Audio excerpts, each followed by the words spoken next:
If you just entered the world of bass fishing, you've probably been in a situation where you enter a tackle store or you're shopping online for lures, and guess what? There's just too many options out there. All the different colors and styles of baits, it's a lot to choose from. Don't worry, because in today's video, I'm gonna break down what I think are the best lures to start out with that'll not only simplify your choices, but also build your confidence on the water. Before we get started with today's video, I kindly ask you guys like and subscribe and comment down below if you guys wanna see more videos like this in the future. All right, so number one for me, and you've probably heard this all across YouTube, the most universal lure, soft plastic stick baits. Whether you want to use a Senko or even one that's handmade at home. Look at this one, this one's pretty cool. I made this at home, little trout pattern. No matter what level of experience you have, the soft plastic stick bait is the king when it comes to catching fish, because you can rig it in so many different ways. You can rig it wacky style, Nico style, Texas rig. You can flip it, you can skip it, you can pitch it, you can throw it at a random shoe in the middle of the lake. Just be a little patient with it and watch your line, because this guy is gonna get you a lot of fish.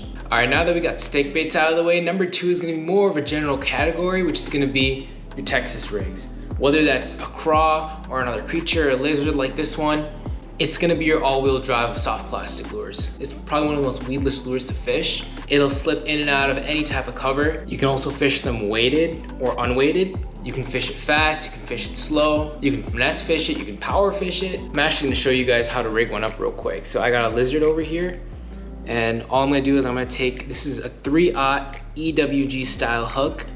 So as you can see, it's just got this sharp bend over here. And so now, you're gonna take your, whatever you're using, whether it's a creature bait or if it's a craw or whatever it is, you're gonna poke it right in the center of the nose and just come right up into the bend. And then this is gonna be the underside of the bait.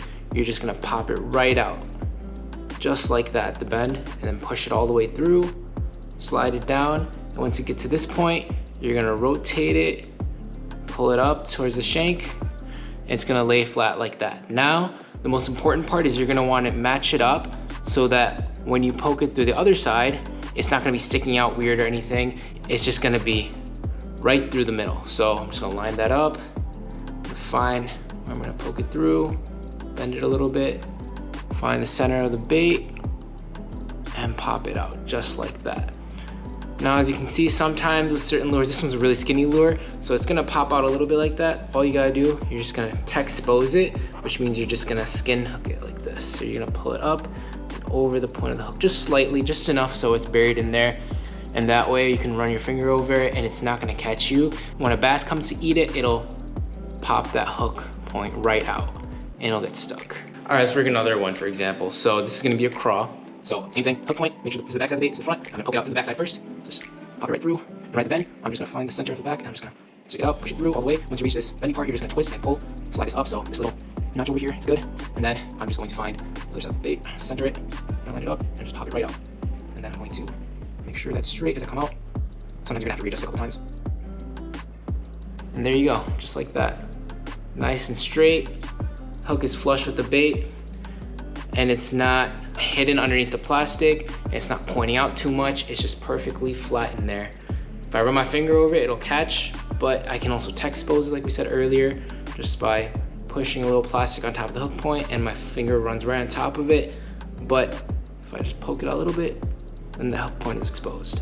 All right, so with that, that's gonna be a Texas rig. Number 3 on the list, and this is gonna be another category, it's gonna be jigs. Now, the reason why I'm calling this a category is because there's a bunch of different styles of jigs out there. You got your swim jigs, you got your flipping jigs, you got your football head jigs, you even have your finesse jigs, and each has its own time and place. For example, if you guys are fishing in an area that has a lot of grass in it, you might want something with a more pointy head like a swim jig that'll cut right through the grass. If you're fishing in an area that has a bunch of boulders and rocks in it, you're gonna want something with a football style head, which is gonna be able to bounce off those rocks better without getting snagged. If your guys are fishing underneath docks or in laydowns, you're gonna want something that can skip underneath things really easy. You're gonna want this style, the Arky style, which is also one of the most common styles of jigs. If you guys just had to pick one style of jig just to get a feel for it, I'd say go with the Arky style head. As far as weight wise, go with either 3/8 or 1/2 ounce, depending on how deep you're fishing. Another thing to note about jigs is that they all need to have a trailer. And a trailer is just basically the soft plastic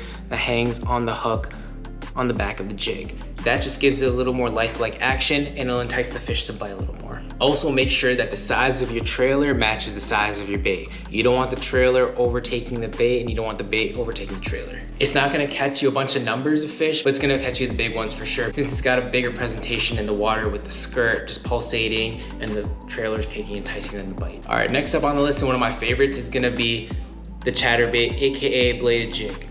Now the difference between this and the jig that I was just talking about is that this has a blade on it, and what this blade does is it vibrates in the water. So as it's coming through the water, it's gonna vibrate like that, causing a bunch of flash and sound. Most of the time, you're gonna be fishing this to the middle of the water column. If there's a lot of grass, this is great for pulling it through grass. You can bounce it off the bottom if you need to. There's a bunch of different ways you can fish this. Right now, the industry standard for blade jigs is gonna be the jackhammer. Now, I'm not telling you that you need to get a bunch of these, but what I'm saying is the components on these jackhammers are pretty premium. You got a really nice snap, you got a good head connection over here, you got a quality hook, a really good bait keeper inside of here. Little hack, if you get a bladed jig that doesn't have this type of connection point on here, this is called a snap, and it has something that looks more circular. All you gotta do is you can buy these snaps in like bulk packs and just swap them out. It'll drastically improve how fast the blade moves once it hits the water. And also, like I said with the previous lure, the jig, with the chatterbait, you also wanna make sure that you have a trailer on them, such as a craw or a straight tail. Not every trailer will go on a chatterbait. You gotta keep in mind that some trailers are gonna impact the speed of the blade movement, so you don't wanna mess that up. So just try out different ones. All right, next up on the list are gonna be frogs. More specifically, your hollow belly frogs. These are the lures that'll get you through the slop, literally slop. You're gonna be using braided line to yank these fish out of cover. You're gonna be using a heavy rod on a bait caster. You'll get pretty vicious topwater strikes. Another reason why you need such heavy gear, it's not just because of the cover that you're fishing in. These are two humongous flipping hooks in here. So you gotta be able to drive these hooks into the fish's mouths. As far as color selection goes, you can find ones that look really nice and pretty like this one on the sides. And in my opinion, I feel like they don't really see the sides as much since they're sitting on top of the water, but they do have their place. Most of the time I'm going with either a white or a black belly. Sometimes a bright orange or chartreuse depending on the water clarity. Frogs are a blast, go pick up a couple. All right, the last but not least bait, super overlooked and a lot of people should be fishing, is a drop shot. Now what you need for this is a weight at the bottom and a soft plastic straight tail worm. Most of the time it's a really light skinny worm, such as a robo worm. And what's also really important is that you use a light wire hook. It comes with a bunch of different sizes and colors. For some reason, pink is just really common. I don't know why, what triggers the bass to eat a pink lure. You're gonna be using a drop shot when fish are really finicky or they're just suspended right off the bottom. It's a great follow-up bait since it's a more finessey approach. Something the fish may not have seen. The cool thing about drop shot is that you can fish it deep or shallow. You're either gonna fish it vertically right off the bottom, where you're right on top of the lure and you're kind of just barely shaking it off the bottom. Or you can cast it out and do something called drop swimming, where you're just gonna slowly bring it back to you. I highly recommend that you use this type of soft plastic when you're drop swimming. These little paddle tails give such a nice subtle kick.